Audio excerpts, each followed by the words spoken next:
Hola, buenas noches, bienvenidos a una nueva edición de Hoy Nos Toca, edición jueves, en la puerta del fin de semana largo. Ya estamos llegando al fin de semana largo, muchas personas viajando por las rutas del país a tomarse un descanso.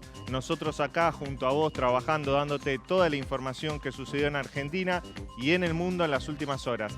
En Argentina la política continúa dándose golpes contra de la cabeza contra la pared. ¿Por qué? Porque las coaliciones continúan enfrascados en estas internas que te venimos contando toda la semana. Hoy fue el turno de la interna dentro de Juntos por el Cambio, pero más precisamente la interna dentro del PRO, el partido del expresidente Mauricio Macri, que en las últimas horas dijo: yo voy a respaldar al candidato que garantice un verdadero cambio. Bueno, esta mañana el jefe de gobierno de la Ciudad de Buenos Aires, Horacio Rodríguez Larreta, le respondió a esa declaración sin mencionarlo al expresidente, pero lo que dijo fue bastante fuerte. Dijo: el apoyo que verdaderamente importa es el apoyo de la gente. Bueno, la interna, como ves, está rojo vivo y ya no solo se trata de dardos de un candidato de la UCR como puede ser Manes a un expresidente líder del PRO como puede ser Macri, sino ya está toda cruzada la disputa por ver quién se queda con la candidatura presidencial de Juntos por el Cambio. La economía también presenta un panorama muy desafiante y seguramente eso lo estás sintiendo vos en tu bolsillo del otro lado. El dato de los salarios frente a la inflación en el mes de agosto son datos muy desalentadores. En agosto los salarios crecieron un 4,6%, mientras que la inflación ese mes creció un 7%, con lo cual los salarios están corriendo de atrás y perdieron frente a la inflación en el mes de agosto.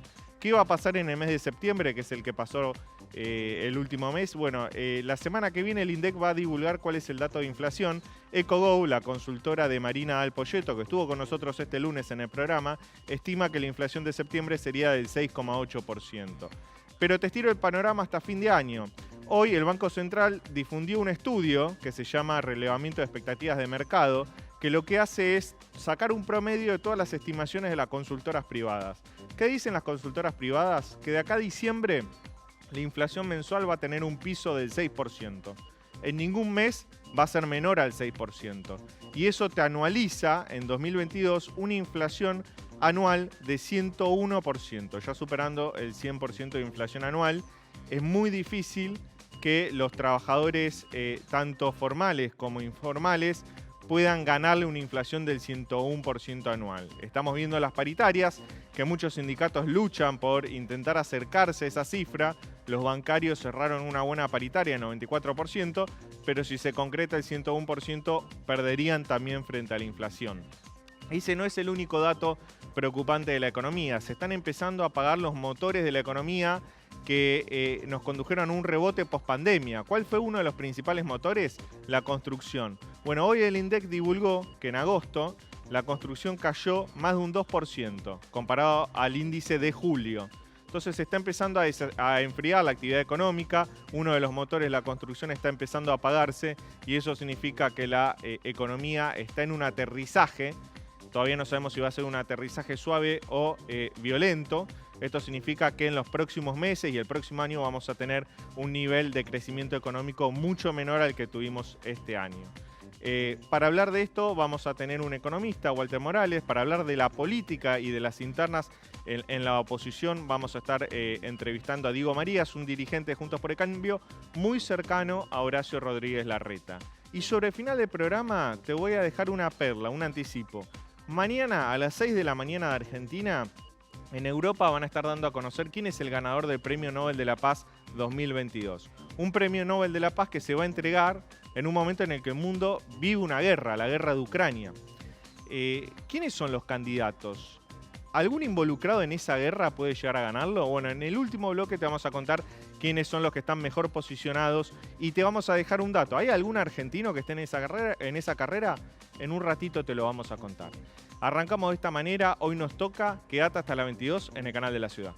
Las divisas ingresadas en septiembre ya permiten que las reservas hayan crecido en 5.000 millones de dólares, lo que nos permite superar la meta del tercer trimestre. Por lo tanto, estamos confiados en la aprobación del próximo viernes por parte del Fondo Monetario Internacional. El gobierno ha logrado dar vuelta la carga de la prueba.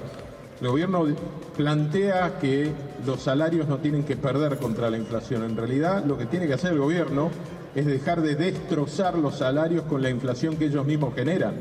Mi querido país, quiero decirles que claramente debe ser la sociedad más fracasada de los últimos 70 años, pues la única que era entre las 5 más ricas y hoy estamos llegando a niveles del 50% de pobreza en muchas regiones del país.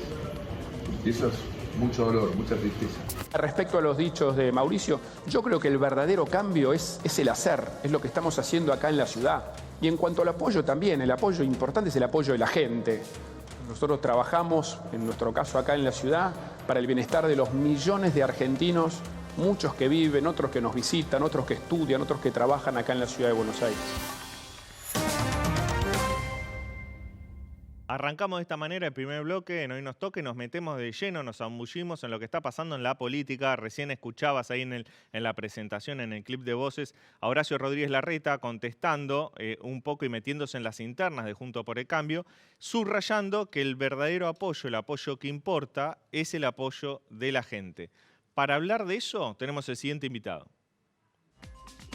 Diego Marías es miembro del Consejo de la Magistratura de la Nación, ex legislador de la Ciudad de Buenos Aires, ex consejero del Colegio Público de Abogados de la Ciudad. Diego, buenas noches, ¿cómo estás? Por invitarme. Gracias por venir. Contrario. Diego, ¿está rojo vivo la interna dentro de Juntos por el Cambio? ¿Qué está pasando? Es una interna, como cualquier interna que tiene un partido político, que tiene sus bemoles, sus matices, sus tires y aflojes.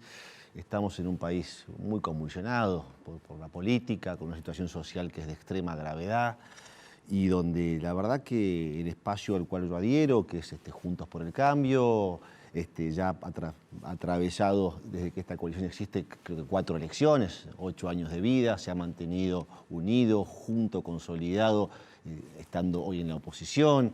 Y hay dirigentes muy valiosos dentro de este espacio. Por supuesto que el expresidente Macri es quien fundó este partido, fue jefe de gobierno 8 años, fue presidente de la Nación otros 4 años. ¿Vos creés que quiere jugar o va a ser un kingmaker, un hacedor de reyes señalando? Yo me guío por las declaraciones que escucho, que le hacen la prensa, cuando le preguntan, que él va a decidir cuando llegue el momento, cuando sea pertinente, será en marzo, será en febrero del año que viene. Tiene todo el derecho del mundo a competir si es que eso él desea y eso quiere y siente que está como para hacerlo. Y también soy consciente de que el actual jefe de gobierno, Horacio Rodríguez Larreta, se está preparando hace muchísimo tiempo también para encarar una carrera presidencial, tiene sus conocimientos, tiene sus condiciones, tiene su experiencia y él ya ha manifestado fehacientemente y con total claridad que él quiere ser candidato a presidente. Así que bueno, estamos ante 2 posibles candidatos, veremos qué pasa. Te está faltando mencionar Patricia Bullrich. Por supuesto que también. Esta declaración que hizo Macri de voy a apoyar al que represente el verdadero cambio, ¿es un guiño a Patricia Bullrich? Habrá que ver qué se interpreta por verdadero cambio. Digo que lo que está proponiendo creo que Horacio en la ciudad de que es jefe de gobierno es una revolución absoluta en materia de gestión, transformación de la ciudad, en materia de edilicia, urbana, de espacios públicos, de grandes obras para la ciudad. Yo creo que eso lo hace ser un revolucionario y alguien que piensa con un sentido totalmente progresista y en función de modernidad. No caigo en esta diatriba habitual a los que nos someten muchas veces algunos de dialoguistas o no dialoguistas, o halcones o palomas. Creo que para construir o reconstruir Argentina va a hacer falta de todos, con las diferentes visiones, con las diferentes posturas, con los diferentes idearios de país que tenga cada uno, pero es un país que está completamente roto su tejido social, cultural, político. Va a hacer falta de todos y de cada uno de los que integran este espacio y ahí creo que están todos o estamos todos juntos. Y esta declaración de hoy del jefe de gobierno diciendo el apoyo o el respaldo que importa es el de la gente, ¿es una especie de declaración de yo voy a ser candidato igual, apoya a quien apoye a Mauricio Macri? Yo tengo la sensación o la convicción de que Rodríguez Larreta va a ser candidato a presidente y que, por supuesto, se es presidente con el voto de la mayoría de la gente, como cualquier democracia del mundo. El apoyo de la gente es absolutamente imprescindible. Después, si hay guiños internos dentro de la coalición, que, bueno, mejor, habrá será una candidatura más consensuada, más consolidada, más acompañada, pero de mínima hace falta que una gran mayoría de argentinos y argentinas acompañen la candidatura de cualquiera que quiera ser candidato a presidente. En este caso, bueno, Rodríguez Larreta es quien manifiesta su intención y sus deseos de ser, y por supuesto que va a hacer falta el acompañamiento de la gente para que pueda ser presidente. Y dentro de la interna de Juntos por el Cambio, ¿cuánto pesa el apoyo de Mauricio Macri, que es un expresidente que, bueno, que no pudo ser reelecto, pero que en las actividades públicas que está teniendo últimamente recibe mucho respaldo de la gente, tiene cierto peso político? Bueno, sería innegable decir que no lo tiene. Por supuesto, ha sido presidente de la Nación, jefe de gobierno durante 2 periodos, es un líder absolutamente consagrado dentro de este espacio que es Juntos por el Cambio. Por supuesto que su opinión es sumamente valiosa y que hay que escucharlo, y hay mucha gente y hay muchos políticos que van a buscar justamente esa opinión, van a buscar ese consejo, esa foto, y está bien porque es un dirigente absolutamente valioso dentro de nuestro espacio, que podrá tener ganas o no genuinas de ser presidente. Eso dependerá de lo que él quiera, de lo que él manifieste cuando llegue el momento. Yo creo que Juntos por el Cambio, lo vuelvo a decir, si algo bueno o algo destacable tiene esta coalición, es que realmente es un crisol de muchas visiones, y está la coalición cívica, está la coalición cívica radical con sus diferentes vertientes e internas que también las tienen, y está el PRO, que también tiene dirigentes que ya han sido consagrados, que ya han sido electos, y otros que quieren ser y están buscando el momento y para despegar, y tendrán que explicar a la ciudadanía cuáles son sus propuestas, sus ideas, su visión de país, y serán los ciudadanos y ciudadanas quienes elijan y evalúen eventualmente cuál es el mejor dirigente que puede sacar a la Argentina de este pozo profundo en el que se encuentra hoy. ¿Qué conclusiones sacás de lo que generó la declaración de Manes criticando a Mauricio Macri, diciendo que practicó populismo institucional? ¿Lo que generó eso políticamente dañó a la coalición opositora, o vos creés que la ensanchó porque trae a aquellos que están disgustados o desencantados con lo que fue el gobierno del expresidente? Me parece que eso ha sido una declaración ante todo desafortunada, y creo que hasta los propios radicales han salido a marcar que no fue que no estuvo bien lo que dijo, y ha hecho que buena parte del Juntos por el Cambio, ni hablar del PRO en particular, se ha alineado absolutamente detrás del expresidente Macri, porque lo que dijo no puede ser aceptado fácilmente. Creo que él se equivocó en lo que dijo. No sé si después reconoció, pidió disculpas o más o menos, pero claramente lo que dijo no estuvo bien. Ahí salimos todos a marcarlo, porque cuando hay alguno que se pasa de la raya, hay que marcarlo. No todo está bien, no todo está permitido. En este escenario actual de la coalición, ¿qué ves más probable? ¿Que haya fórmulas cruzadas, algún dirigente del PRO con un radical de vicepresidente, o fórmulas puras? La verdad que me parece que es prematuro, todavía falta un buen tiempo hasta la PASO, ni hablar hasta la elección general. Veremos si hay PASO finalmente. Hoy está en ebullición esta cosa de si hay PASO o no hay PASO. En muchas provincias ya han resuelto directamente omitir las primarias obligatorias. Yo creo que cualquier esquema puede ser interesante, no me aferraría a ninguno a priori. Sí, a mí en lo personal me entusiasma la posibilidad de una fórmula cruzada. Digo, hay 3 partidos al menos que integran esta coalición. Sería para mí deseable que al menos en esa fórmula estén expresados por lo menos 2 partidos de esta coalición. Claramente, mayoritariamente los partidos Radical y el PRO son los que por ahí podrían tener mayores posibilidades de integrar esa fórmula, pero a mí me gustaría una fórmula compuesta o cruzada por los 2 partidos. ¿Por qué te parece que el oficialismo lanza este globo de ensayo, porque todavía no hay un proyecto presentado, de eliminación de las PASO? Habrá que ver las razones que esboza el oficialismo. Me parece que hay algunos ataques desesperados por desestabilizar, por generar zozobra, confusión en buena parte del electorado, porque creo que se ven con muy pocas chances realmente de tener una fórmula competitiva el año que viene, tanto a nivel nacional como provincial, para la provincia de Buenos Aires. Y creo que son manotazos de ahogado, maniobras desesperadas, porque realmente el panorama para ellos como oficialismo es muy complejo. Van a tener realmente un año muy difícil.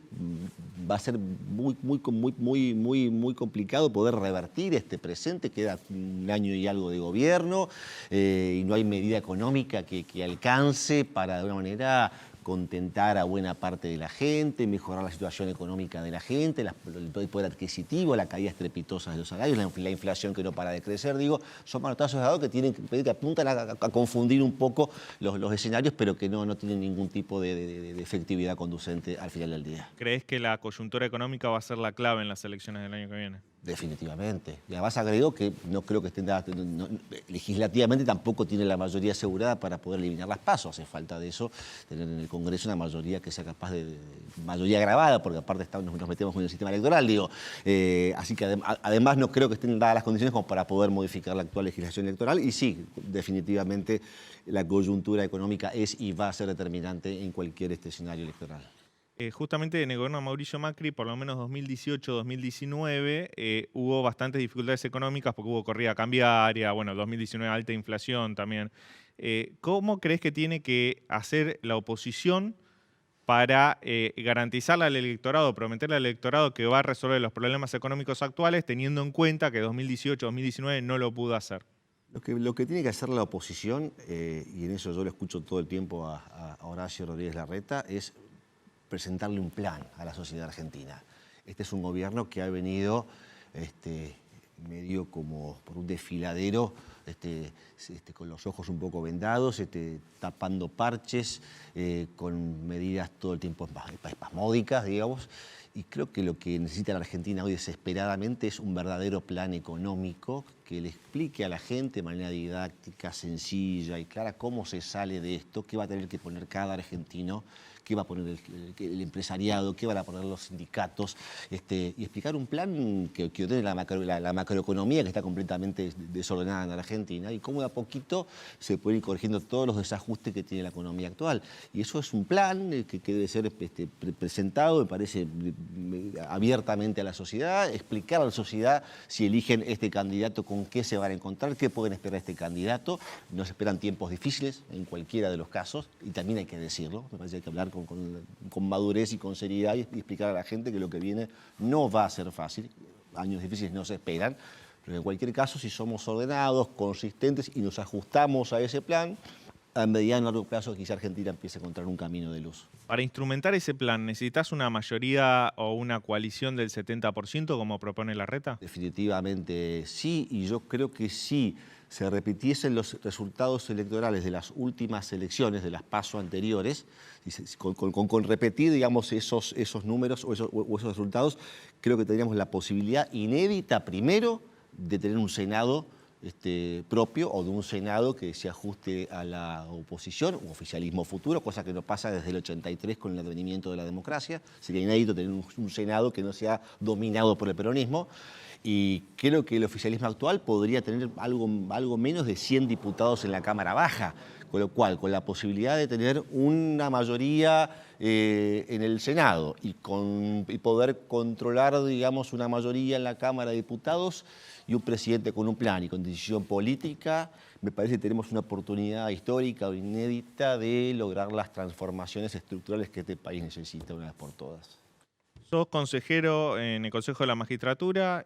¿Cómo está el panorama en la justicia, teniendo en cuenta que va a haber que repetir elecciones en el Consejo de la Magistratura? ¿Cómo está ese escenario? Bueno, el Consejo, si es un órgano del Poder Judicial, es un órgano, yo siempre digo que es el órgano político del Poder Judicial, no escapa a los problemas y a las tensiones que enfrenta hoy la política argentina. Estamos cruzados, lamentablemente, quienes integramos el Consejo por las tensiones y por las internas y por todas las circunstancias por las que atraviesa la política argentina hoy.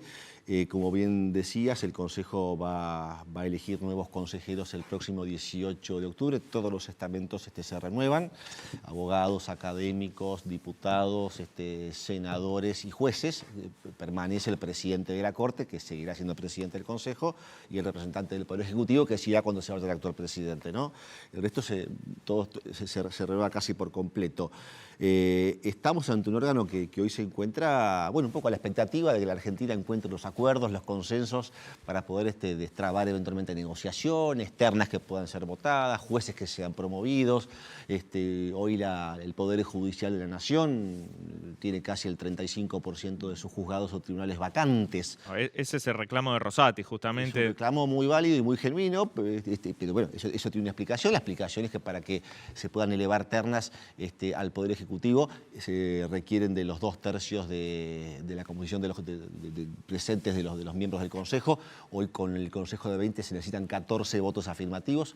No hay ninguna posibilidad de que esos 14 votos hoy puedan encontrarse porque hay acuerdos políticos que no se suceden. Entonces, bueno, hay una fuerza que bloquea a la otra sistemáticamente, con lo cual hasta que la Argentina no encuentre un camino de posibles acuerdos con base en ese 70% al que refiere siempre Rodríguez Larreta, que impactará seguramente también en los temas del Consejo, bueno, va a ser muy difícil que eso se destrabe y que en consecuencia cumplamos con nuestro mandato constitucional, que es el de designar jueces nacionales y federales en todo el país. El Frente de Todos está impulsando un proyecto para ampliar la cantidad de jueces en la Corte Suprema.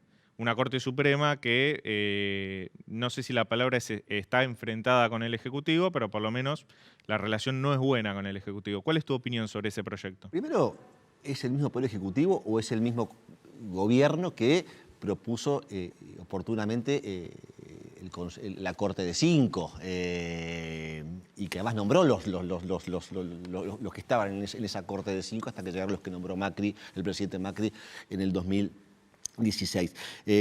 La verdad es que me parece un disparate. La Corte Argentina a lo largo de sus años de vida ha tenido 9 o 5, 7 podría ser un número a tener en cuenta, pero ninguna Corte Suprema de ningún país del mundo puede funcionar de manera eficiente con más de 9 u 11 miembros, como hay en algún caso. Más de eso ya caemos casi en la cosa ridícula, digo, porque primero el proceso de nombramiento de 15 jueces es infinito. O sea, si la Corte tiene una vacante que se produjo con la salida de la doctora Heide Nolasco, que el gobierno aún hoy no ha cubierto ni siquiera, o ha manifestado alguna intención de cubrirla. O sea, no se ha podido cubrir una vacante de las 5 que tiene la Corte y estamos pensando en nombrar 15 jueces. Imagínense lo que tardaría un fallo de corte que tenga que pasar por 15 vocalías. O sea, estaríamos ante un órgano imposible de mover. O sea, no tiene ningún sentido. Responde seguramente a una lógica más política u oportunista de generar cierta provocación, si se quiere. Hoy ante una corte que viene siendo de alguna manera un poco, no quiero decir contraria, pero que le ha marcado los tiempos a este gobierno, y está bien, a este o cualquier otro. La Corte, en definitiva, tiene que hacer eso. Es el último órgano jurisdiccional de la Argentina y es el máximo garante de que se cumplan con todos los derechos y con todas las obligaciones. Con lo cual, si la Corte ha tenido algunos fallos o pronunciamientos que no han sido del agrado del gobierno, y bueno, para eso está la Corte y es la Constitución que tenemos y es el ordenamiento jurídico que rige a la Argentina. Será a veces desfavorable, a veces será no tan favorable, pero no se soluciona cambiando a los ministros de la Corte o agregando más ministros a la Corte. No es el camino, no es la vía. Pero es muy poco probable que eso prospere. Yo diría que es imposible. Perfecto. Diego, muchísimas gracias por venir al programa. Al contrario, muchas gracias a vos. Muy amable. Bueno, nos vamos a un breve corte. Cuando venimos te contamos todo lo que está pasando en la economía. Quédate ahí que ya regresamos.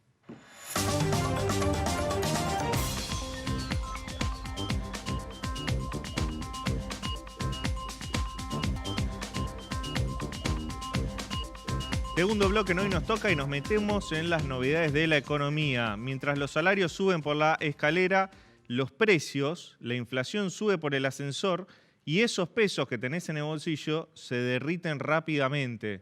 Te contábamos, en agosto los salarios crecieron 4,6% y en ese mismo mes la inflación subió 7%, con lo cual todos los trabajadores registrados perdieron. Imagínate aquellos que son informales y que no tienen paritarias, que son cuentapropistas, que están en negro.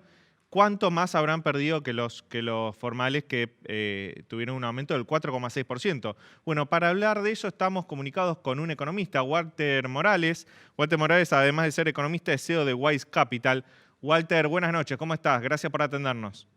Un placer, Daniel, ¿cómo estás? Muy bien, muy bien. Leandro, Daniel está de Dale, viaje. dale, perdón. No pasa nada. Te quería preguntar lo siguiente, Walter. Con una inflación anualizada del 100%, que es lo que están diciendo la mayoría de las consultoras, ¿hay forma que los salarios le ganen a la inflación? No. Lo vemos muy... A ver, tenemos un problema de raíz de la economía que es fiscal, ¿sí? Si aparte de lo fiscal, que ya de por sí es inflacionario, puede constantemente emitir peso para financiar el déficit, se va también a estar emitiendo un adicional.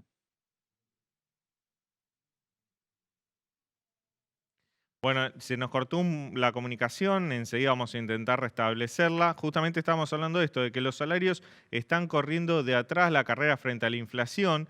Es interesante ver los pronósticos también que las consultoras trazan para 2023. Acordate que el presupuesto que elaboró el gobierno habla de una inflación el año que viene del 60%. Bueno, las consultoras ya hablan de un 90% de inflación el año que viene. Walter, nos estabas diciendo que es muy difícil que los salarios le ganen a la inflación en este contexto. Sí, a ver, vamos por parte. Las ventas de las empresas son paupérrimas. Cualquier ajuste salarial también te va impactando en la cantidad de la mano de obra empleada. Cuando vos no tenés venta, no tenés producto, porque no nos olvidemos que también te vas a la importación. Claro. Entonces, ¿con qué vas a pagar los mayores salarios si no te entran piezas y partes para producir? O sea, hay que ver lo que pasa en la industria del neumático, en la industria automotriz, para nombrar solamente dos casos. ¿Cómo vamos a aumentar salarios en esos sectores si no tenés ventas directamente? ¿Sí? Después hay temas adicionales que tenemos que tener en cuenta que son muy importantes, no son menores. La emisión monetaria, la política monetaria en sí mismo del gobierno ya de por sí es inflacionaria. Es muy difícil que en un país con un déficit fiscal tan importante no tengas una inflación creciente. Si a eso le sumás lo adicional que tenés que emitir para pagar solamente los sueldos de los empleados públicos, en todo su escalafón, nacional, provincial y municipal, tenés otro problema adicional, porque no nos olvidemos que tenemos una economía informal muy grande en la Argentina, que supera el 40%. Toda esa plata circula, tanto la formal como la informal. La informal termina en el blue.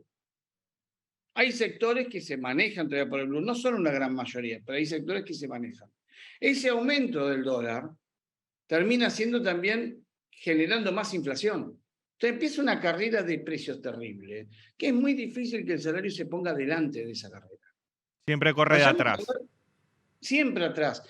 No vayamos a los procesos de hiperinflación, pero sí vayamos en la previa a la hiper en los 80. Venía el aumento de inflación y el salario te lo aumentaban al mes siguiente. Claro. En función de la inflación transcurrida, nunca la que iba a venir.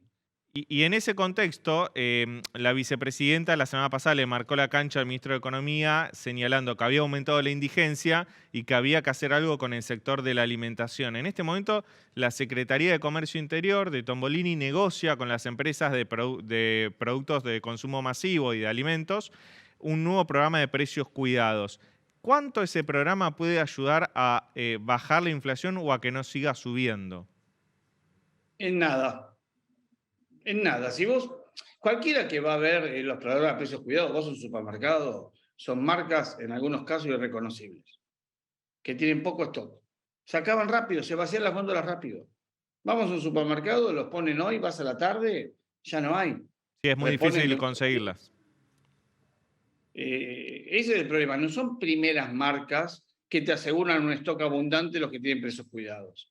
Y por otro lado no podrían, porque también las primeras marcas son los que tienen más dotación de personal. ¿Cómo le pagan sueldos?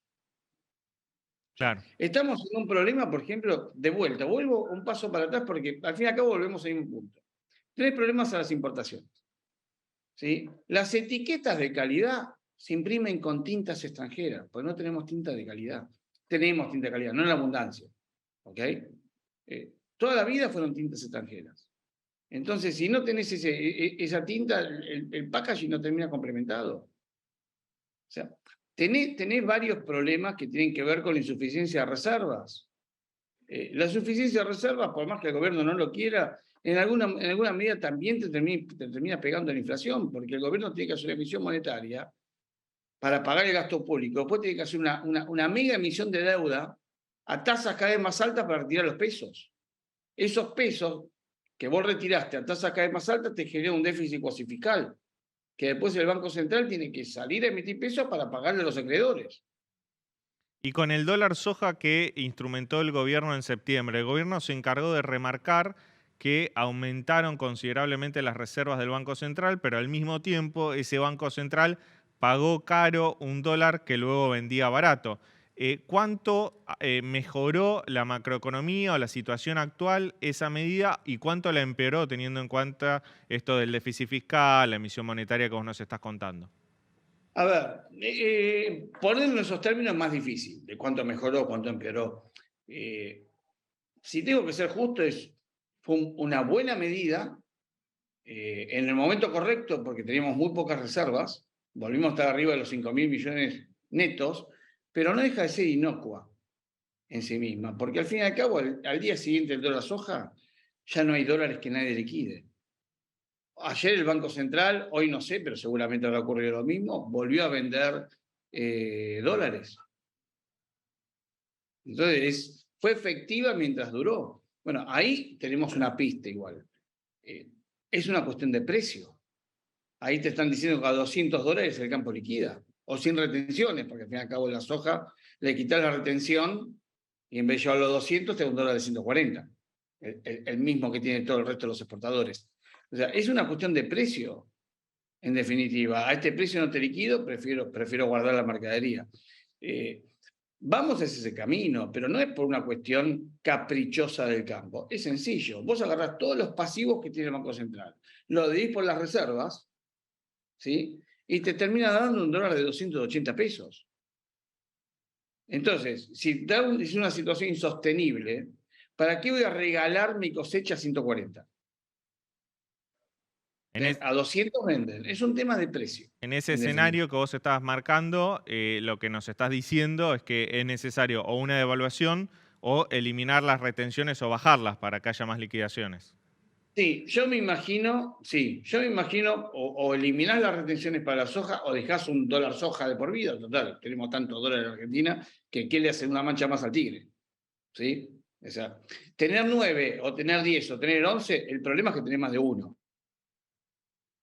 Con estos niveles, Walter, de inflación, bueno, hay sectores populares que no llegan a fin de mes. De hecho, ha aumentado la indigencia en el primer semestre del año, que eso es lo que le marcó la vicepresidenta Cristina Fernández de Kirchner al ministro de Economía Sergio Massa. Pero también se da otro fenómeno en sectores medios o sectores altos que tienen ingresos mayores, que no saben qué hacer con los pesos, ¿no? Que no saben dónde colocar los pesos. Vos sos especialista en finanzas y en inversiones. ¿Qué aconsejás a la clase media o la clase media alta que no sabe qué hacer con los pesos que tiene en el bolsillo para no perder valor? Es la pregunta más fácil de todas. A ver, depende del horizonte de la inversión y depende de la aversión al riesgo de cada inversor, ¿no? O sea, según quien te haga la pregunta, la respuesta es diferente, ¿no? En líneas generales, nadie quiere perder contra el dólar. ¿Sí? Somos un país que pensamos en verde. ¿Sí? Entonces, si uno está pensando con los pesos, tener la inversión más dolarizada posible, nosotros nos guiamos por los por los bonos duales. Los bonos duales son unos bonos nuevos que emitió el gobierno. Hay de bonos corporativos también, de mejor calidad, ¿sí? Que los gubernamentales, que te pagan lo más alto entre la devaluación y la inflación, al momento del vencimiento, por supuesto. Te diría que eso es el mejor refugio que hay para el ciudadano a pie, ¿sí? Que piensa en estar protegido contra el dólar y hoy porque cobró ATP, por un montón de cuestiones, no puede comprar dólares. Claro. ¿Sí? Es la mejor solución. Buscar la alternativa para dolarizarse o para estar cubierto ante una devaluación, eso es lo que propones. Exacto, sí, porque la devaluación, a ver, no digo que va a ocurrir este año, ¿sí? Pero si el gobierno logra aguantar, y en el 2024, cuando asuma el próximo gobierno, va a tener que ocurrir algo. Y el 2024, cuando decimos 2022 hoy, parece lejano, pero sabemos que generalmente las devaluaciones son el 6 de enero, mientras estábamos sacando el pastito de los reyes. Y Walter, te hago la última pregunta. Ese escenario de inversiones, ¿no? ¿En qué invierto estos pesos que tengo? ¿Cómo te modifica el horizonte de la inversión teniendo en cuenta que el año que viene hay elecciones presidenciales, que puede haber un cambio de signo político? ¿En qué te cambia la estrategia inversora teniendo en cuenta ese hecho político fundamental que va a tener 2023? Fantástica pregunta. Mira, hoy nosotros, todos nuestros clientes, los que ya tienen aversión al riesgo, armamos todas carteras cortas, con ningún bono que venza más allá de agosto, como largo septiembre del año que viene, y ajustado por inflación. ¿Sí? ¿Por qué? Porque no. A ver, si esperamos algo, es un ajuste cambiario, no una devaluación. Una devaluación estamos hablando algo que supere la inflación. Venimos con un tipo de cambio tan atrasado que lo que vas a tener como máximo es un ajuste cambiario y no una devaluación. Entonces, en ese sentido, todos los activos que ajustan por ser / inflación es la mejor alternativa y que venzan como largo agosto o septiembre del año que viene. Ahí tenés letras de tesorería que ajustan por ser. La más larga, si no me falla la memoria, vence en junio. Y después tenés bonos de tesorería que también ajustan por ser, que tenés dos que vencen en el 2023. Uno vence en marzo y el otro vence en agosto. O sea, ahí hay que moverse. Uno puede armar una cartera bastante tentadora de inversión con estos activos que te acabo de nombrar, que la cartera tiene un promedio de vida no superior a 7 meses, 8 como mucho, y con una tasa nominal anual del 92%. O sea, le estás ganando 20 puntos al plazo fijo. El plazo de inversión es hasta las PASO y después vemos. Después vemos. O sea, no tenés ningún activo que venza después de agosto. Clarísimo, Walter. No porque vaya a haber un reperfilamiento, ¿sí? Sino porque seguramente va a haber una corrida cambiaria. Muy bien, Walter. Muchísimas gracias por la nota. Muy buenas noches. A vos y ahora sí, Leandro. Gracias, Walter. Nos vemos. Hasta luego. Hasta luego. Chao. Bueno, recién escuchabas el escenario de inflación y cómo modifica la estrategia de inversión de muchos justamente inversores que están viendo cómo resguardar valor. Te queríamos contar también otro dato fundamental que hoy dejó la economía, que es que se empiezan a apagar los motores que impulsaron justamente el crecimiento post-pandemia. Tenías dos motores importantes. Por un lado, industria, que dio un crecimiento en agosto menor a 1%, o sea, se desaceleró el crecimiento en agosto de la industria, y una construcción, que era el otro gran motor, que te dio un número negativo. Cayó 2,1% en agosto, ahí lo estás viendo en pantalla, esto es 2,1% menos con respecto a julio de este año. En la variación interanual, si comparás agosto de este año contra agosto del año pasado, hay un crecimiento del 7,3%.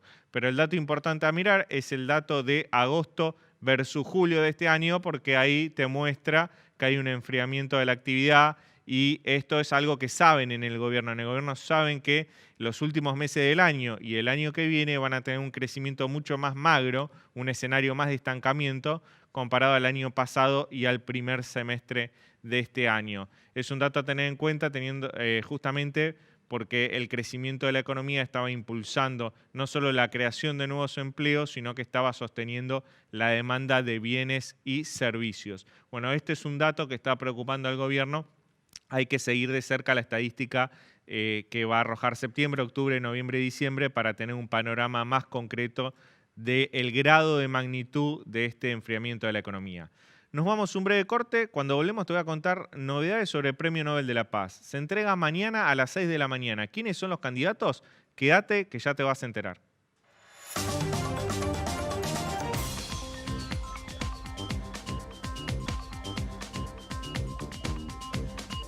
Último bloque de hoy nos toca y te contábamos. Mañana a las 6 de la mañana se va a conocer quién es el ganador del Premio Nobel de la Paz 2022. ¿Por qué te digo esto? Porque el Premio Nobel de la Paz es un premio muy prestigioso, obviamente, pero también muy político. Generalmente la Academia Sueca manda señales en distintos conflictos que tiene el mundo, que vive el mundo, y le da a la derecha o apoya o pone el eje justamente en aquellas causas o aquellos líderes que la Academia Sueca cree que hay que levantar. va a ser una entrega rara, porque va a ser un anuncio de Premio Nobel de la Paz justamente cuando el mundo está en guerra. No es la primera vez que sucede, ya ha pasado, la guerra de Vietnam se entregaban Premio Nobel de la Paz, la guerra de Irak también. En este contexto está la guerra en Ucrania y hay muchas casas de apuesta en Europa, porque no se conoce quiénes son los candidatos, pero sí hay casas de apuesta, hay muchas quinielas levantadas sobre quiénes pueden ser los ganadores. Y la gente va, apuesta y dice, bueno, yo prefiero este candidato. Hoy las apuestas en Europa lo que dicen es que el premio podría ser a alguien involucrado en la guerra de Ucrania. Y ahí tenés como figuras al presidente de Ucrania, Vladimir Zelensky. Sería raro que le den un premio Nobel de la Paz a un presidente que está en guerra, pero la Academia Sueca ya lo hizo. Recordá que le dieron el premio Nobel de la Paz a Barack Obama apenas asumió la presidencia, cuando Estados Unidos todavía estaba en Afganistán y en Irak.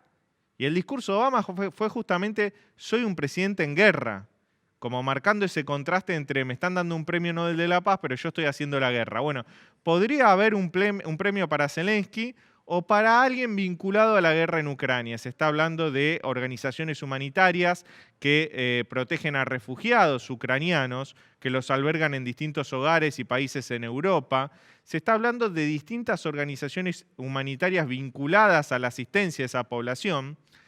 Pero también se están hablando de agencias, porque a veces los premios no van a personas, como en el caso de Obama, sino van a agencias. Hace unos años recibió el Premio Nobel de la Paz el Programa Mundial de Alimentos de la ONU. ¿Por qué te digo esto de las agencias?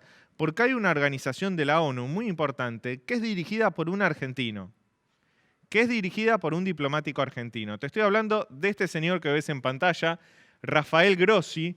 Esta foto es de hoy, en Kiev. Justamente Rafael Grossi, que es el director de la Organización Internacional de Energía Atómica, la que vela por la no proliferación nuclear en el mundo, visitó al presidente Zelensky en Kiev, Ucrania. ¿Y por qué lo visitó? Porque el rol de Grossi es un rol fundamental en la diplomacia internacional, porque él está velando, intentando proteger la planta nuclear de Chernobyl y la de Zaporilla, que fue atacada por fuerzas rusas.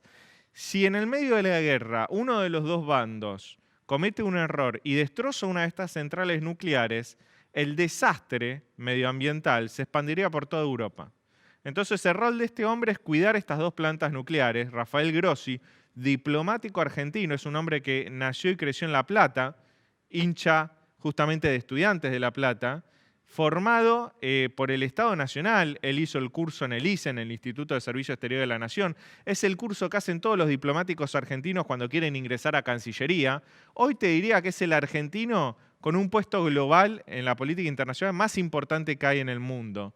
Rafael Grossi, no sabemos si es candidato o no. La intuición de este periodista es que puede serlo él o la organización que él dirige, la Organización Internacional de Energía Atómica, y sería muy lindo y sería un gesto muy interesante que esta organización que está velando porque no haya un desastre nuclear en Ucrania, que se expanda al resto de Europa, pueda ser galardonado y premiado. Hay otras alternativas también. Podrían ser premiados dirigentes opositores en Rusia, como una señal de castigo a Vladimir Putin. Por ejemplo, se está hablando mucho de Alexei Navalny, el opositor que fue envenenado por las fuerzas de seguridad rusas, fue encarcelado y sufrió un calvario justamente por oponerse a las políticas del Kremlin. También podría ser alguna organización periodística de Rusia que sea crítica con el presidente de ese país. O también la otra teoría, la otra especulación es que podrían premiar a alguien vinculado con el combate a la pandemia. Recordá que desde 2020 hasta este año fue muy importante y muy masiva la campaña de vacunación internacional. ¿Será un premio para algún laboratorio, para algún científico, para alguna ONG que estuvo involucrada en la investigación de la vacuna? Para Oxford, por ejemplo, que como universidad se asoció al laboratorio AstraZeneca. ¿O será para el dirigente de la Organización Mundial de la Salud, un etíope, que desde el primer momento alertó sobre esa pandemia y en las redes sociales recomendaba cómo higienizarse las manos, qué medidas tomar, era conveniente no usar un barbijo? Bueno, fue una figura muy importante de la diplomacia multilateral, un presidente de la OMC que jugó un papel clave.